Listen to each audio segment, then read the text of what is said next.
Est-ce que nous sommes là ce matin? Si tu es là, acclame très fort pour le Seigneur et moi. Acclame pour ton Dieu sénateur. Acclame pour ton créateur, pour ton sauveur, pour ton rédempteur. Pour celui-là qui est mort sur la croix pour toi. Amen. I never see anyone like you. I never see anyone like you. Papa, I never see any God like you.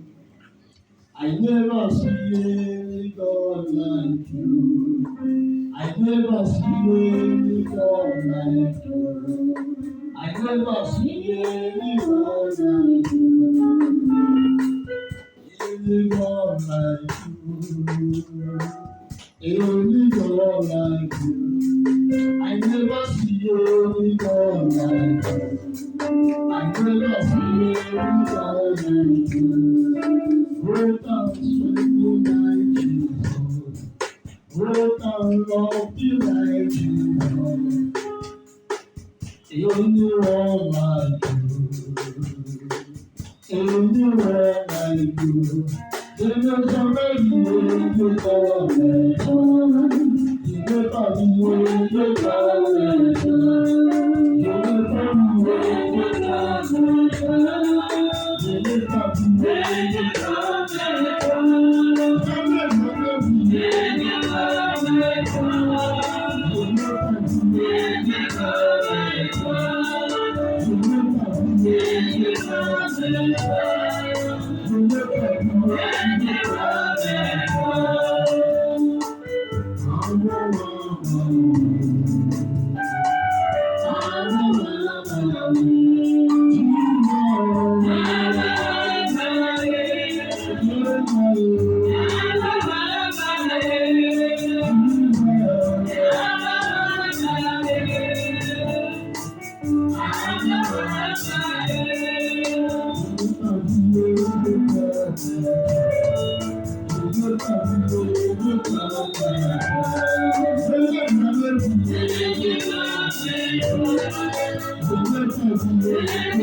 Prépare-toi pour l'action de grâce vers ton Dieu.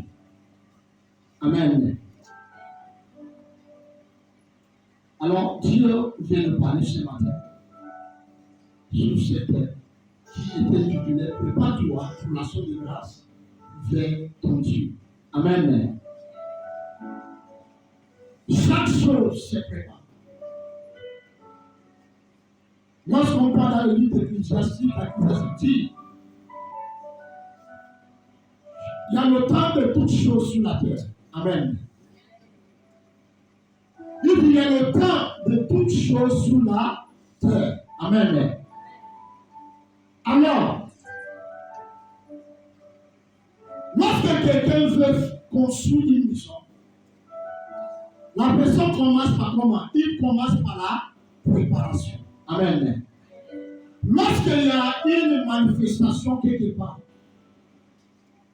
on commence toujours par la préparation. Amen. Lorsque tu veux faire quelque chose, avoir la réussite dans ces choses, tu vas commencer d'abord et de se préparer pour que ces choses marchent avec la réussite. Amen. Mais lorsque tu te réveilles un grand matin, en disant que je vais faire telle chose, et tu vas rendre compte qu'à la fin, tu ne peux pas atteindre ce que tu veux faire. Amen. Alors, c'est pour cela, Dieu nous a donné ce matin. Prépare-toi pour l'action de grâce fait ton Dieu. Amen.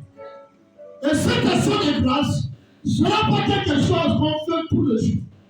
C'est vrai qu'il y a certains gens qui font l'action de grâce tous les jours.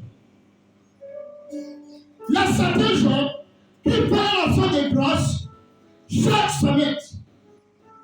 Il y a certains gens qui font l'action de grâce chaque mois. Amen. Mais il y a certains qui font l'action de grâce chaque année.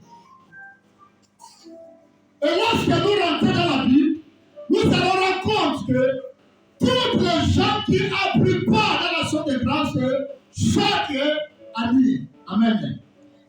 Après d'avoir de sa joie et de se réfléchir par rapport à ce que Dieu a fait pour toi. Et c'est là que tu résumais ce que tu dois faire pour ton Dieu. Amen. Et c'est pour cela que le peuple d'Israël, chaque année, il s'assoit. Chaque année, il s'assoit et de réfléchir et de faire le bilan de leur marche, de faire le bilan de la bonté de Dieu dans leur vie. C'est après là qu'ils vont faire quoi? Ils vont résumer de ce qu'ils vont donner à leur Dieu. Amen. Pour une appréciation de sa bonté dans les vies. On va lire le livre de 1 Samuel chapitre. À partir de ce moment.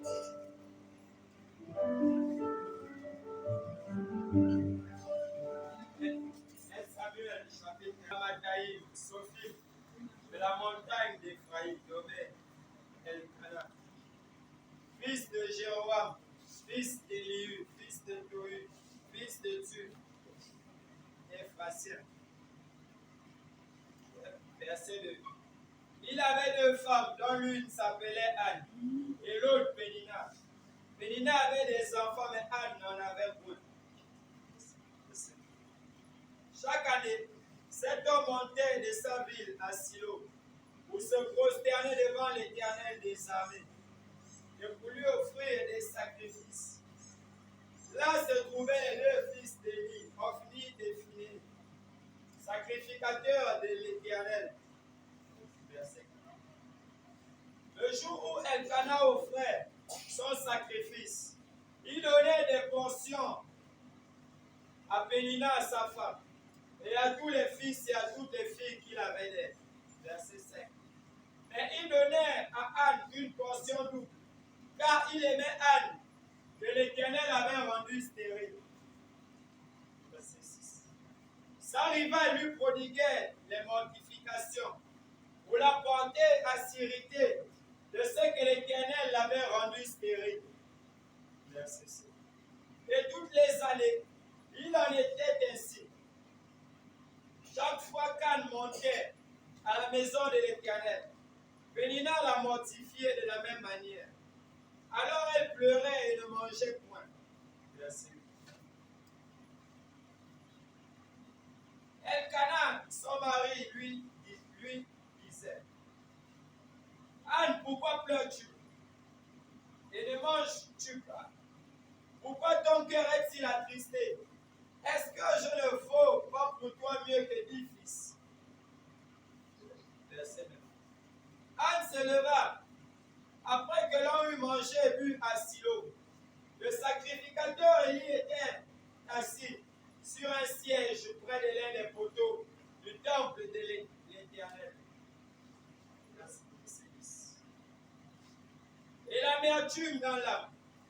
Elle pria l'Éternel et versa des pleurs. Elle fit un vœu en disant: L'Éternel des armées, si tu daignes regarder l'affliction de ta servante, si tu te souviens de moi et n'oublie point ta servante, et si tu donnes à ta servante un enfant mâle, je le consacrerai à l'Éternel pour tous les jours de sa vie. Et le rasoir ne passera point sur sa tête. Comme elle restait longtemps en prière devant l'Éternel, Élie observa sa bouche.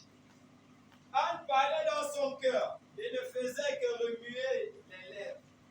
Mais on n'entendait point sa voix. Élie pensa qu'elle était ivre. Et il lui dit, jusqu'à quand cesseras-tu dans l'ivresse? Fais passer ton vin. Verset 15. Anne répondit, non, mon Seigneur, je suis une femme qui souffre en son cœur. Et je n'ai bu ni vin, ni poisson délivrant. Mais je répandais mon âme devant l'Éternel.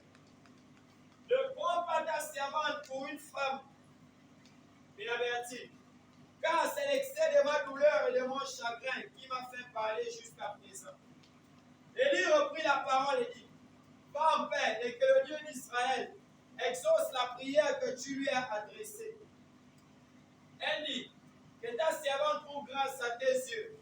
Et cette femme s'en alla. Elle mangea et son visage ne fut plus de même. 19. Ils se levèrent le bon matin, et après s'être prosternés devant l'Éternel, ils s'en retournèrent et revinrent dans leur maison à Ramat. Elkana connut Anne, sa femme, et l'Éternel se souvint d'elle.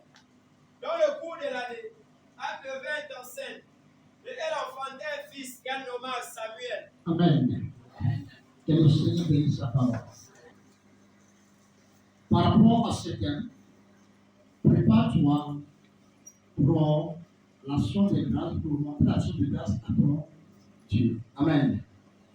Alors, dans le verset 3, la Bible dit, chaque année, cet homme qu'on appelle un amant, il part dans la maison de le Seigneur pour aller offrir le sacrifice. Amen.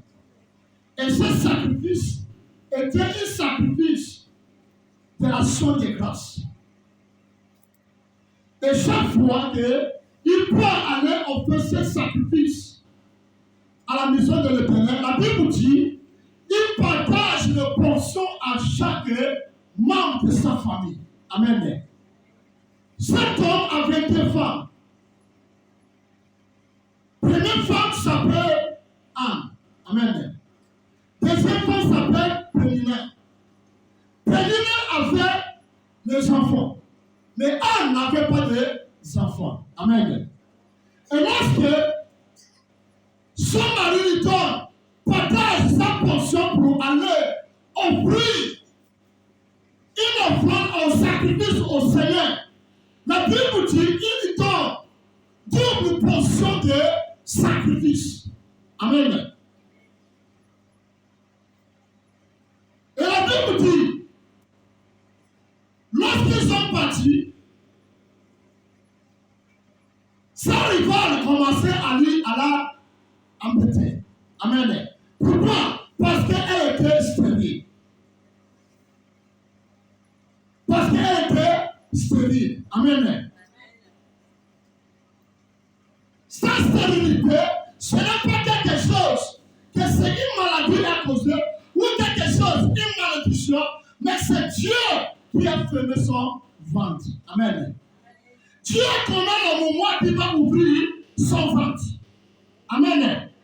Et c'est pour cela, mes bien-aimés, je ne sais pas dans quel domaine de ta vie que tu étais stérile. Peut-être tu es stérile, tu n'arrives pas à affronter. Peut-être tu es stérile, tu n'arrives pas à progresser dans tes études. Peut-être tu es stérile, tes activités n'avancent pas. Mais bien aimé, je te dis ce matin, Dieu va ouvrir ton ventre. Dieu va ouvrir tes affaires.